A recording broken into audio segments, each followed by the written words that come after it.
continue with the broadcast this morning. Now, kicking off, looking at Myanmar, looking at Aung San Suu Kyi, who has been charged with election fraud and lawless actions. Now, when one looks at these charges that have been leveled against her, remember she is 76 years old, and she has been detained with all these allegations that include illegally importing walkie-talkies, sedition, corruption, and if she is convicted, she risks a decade in prison. Now, we're talking about a 76-year-old woman who is already on trial for violating coronavirus limitations while campaigning for a National League for Democracy, and they defeated the military-aligned party in the 2020 elections. To tell us more, we joined on the line this morning by co-founder of the Free Rohingya Coalition, Nay San Lwin. Nay, good morning to you and welcome to the show. Good morning. Thank you so much for having me here today. Yes, wonderful that you're able to join us now. Looking at these list of charges against Suu Kyi, where she has been charged with election fraud and lawless actions. Now, there appears to be quite a long list, and it's not only about Suu Kyi. These claims have been leveled against 15 other officials, and this includes the former president and the chairperson of the Electoral Commission in Myanmar.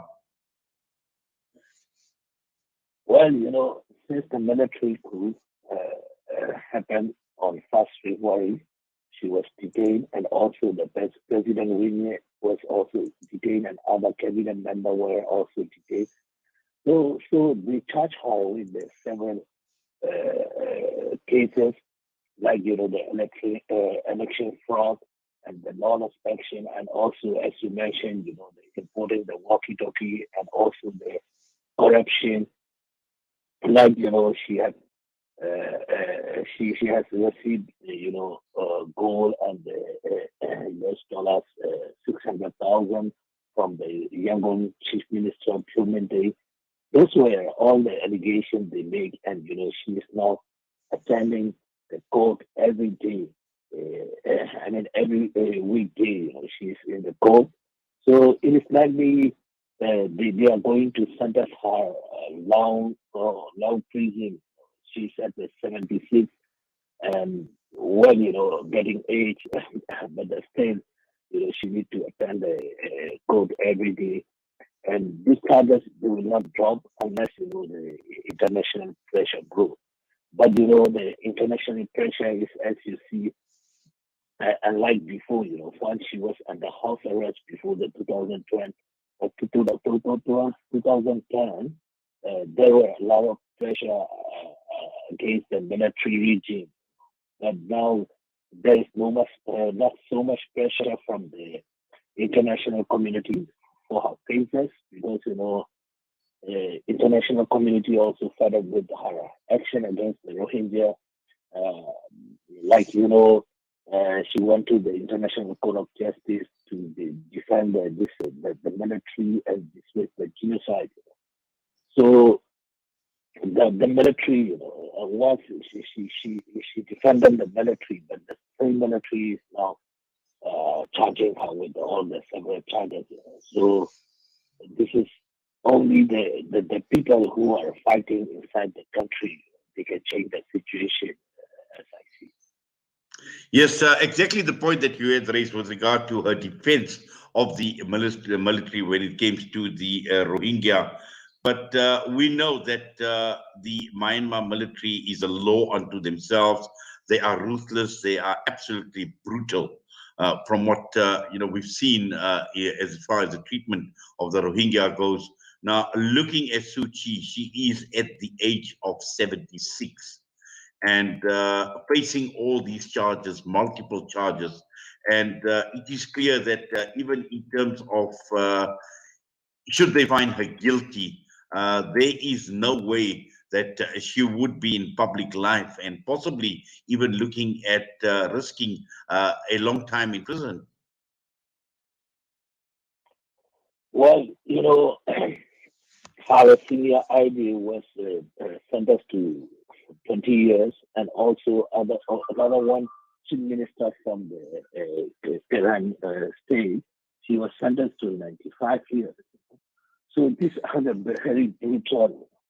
So, but unfortunately, there is no one to speak for those, detained, including her. And there have been, more than 7 to 8,000 people were detained, but recently the military released about the 5,000 by the MST. And still, there are a lot of activists, journalists, and many other in the prison. Recently, just 2 days ago, the American journalist was released by the request of this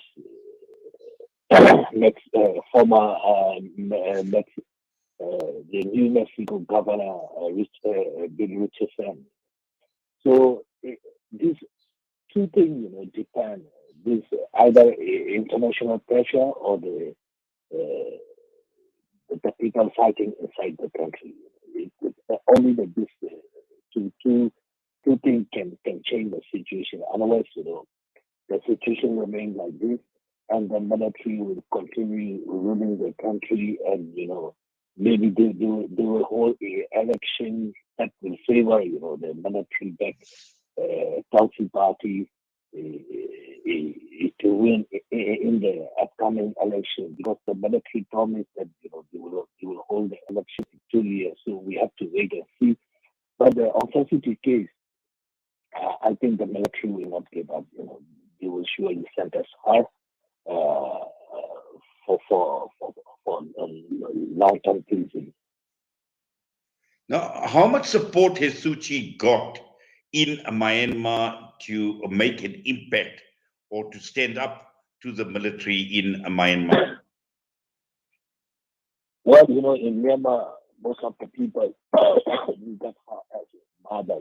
They call her Mother Suu.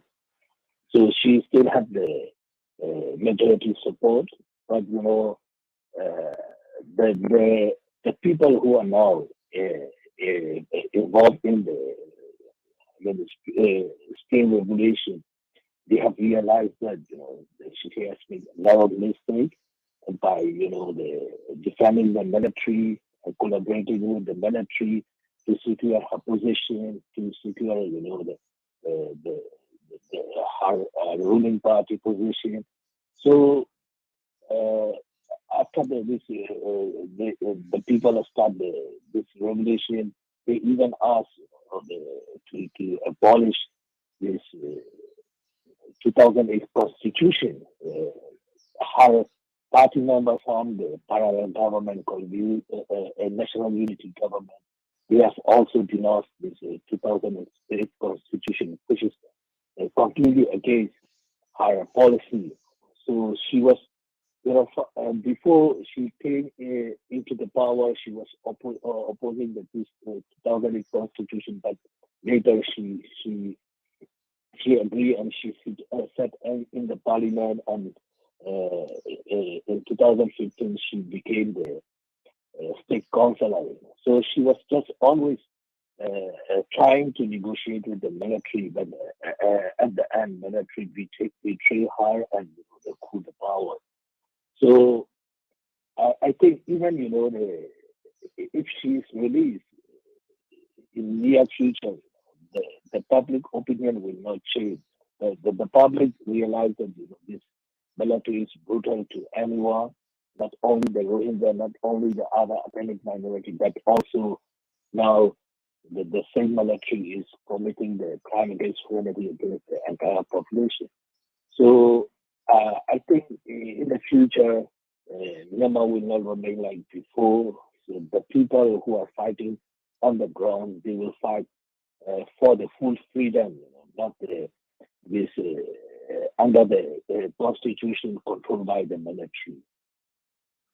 Yes. Now, just looking at the international community and their inability to do anything. In fact, they've actually rendered themselves impotent as far as Myanmar is concerned. When one looks at what they've done in the past, the coalitions that were formed when they went into Afghanistan to remove the Taliban well over 20 years ago, when they went into Iraq and they removed Saddam Hussein, when they went into Libya and removed Muammar Gaddafi.